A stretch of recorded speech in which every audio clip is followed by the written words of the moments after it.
I grew up as a technologist without really any medical education or thinking that I would be in the medical field at all. And it was when I was working at a technology company and then my mom got cancer and passed pretty quick, that I realized that we needed to do more to help patients understand what was going on with their care. And shortly after that, my brother got a glioblastoma, stage 4 brain cancer, and we were working with him and his wife to try and help him understand how to manage it, what his options were. There was a lot of information that was coming at us pretty quickly.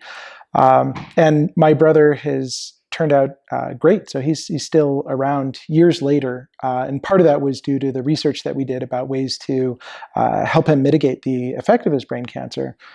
And so when a couple of years after that, my father was diagnosed with prostate cancer, that we kind of had a workflow. So it was our third time through it. And we realized that my dad was getting presented with a great deal of information very, very quickly, orally. And a lot of that information was only being given to him once ever. So this was information that wasn't showing up in the visit notes and the discharge summaries. There was a lot of nuance to critical life and death decisions that my dad was faced with that were only related orally.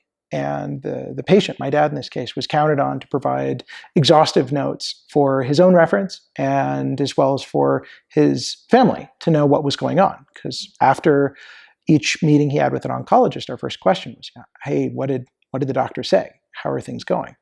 And we realized pretty quickly that the only way to fully capture the value of what the doctor had to say was going to be to get permission to record the audio of these consults.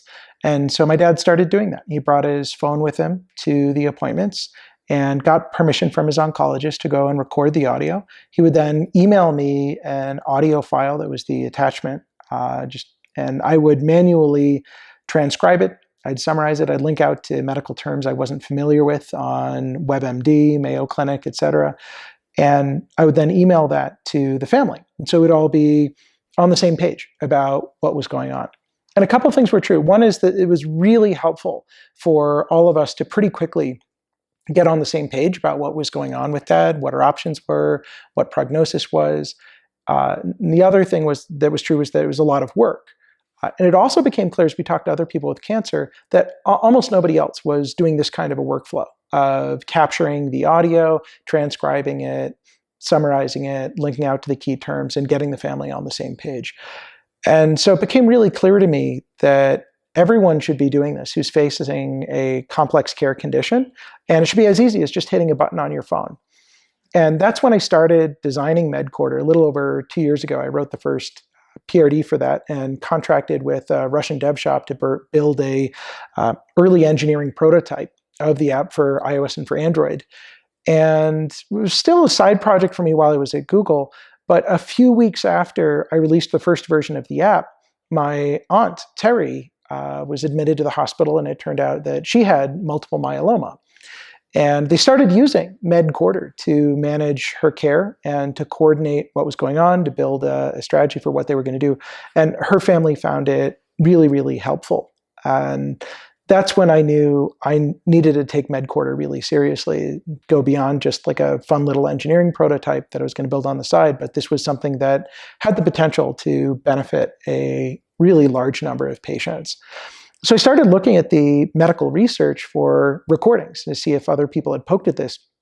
And I was amazed to see that there were 50 years of medical research on the impact that it has on patients of sending them home with audio recording of their consult.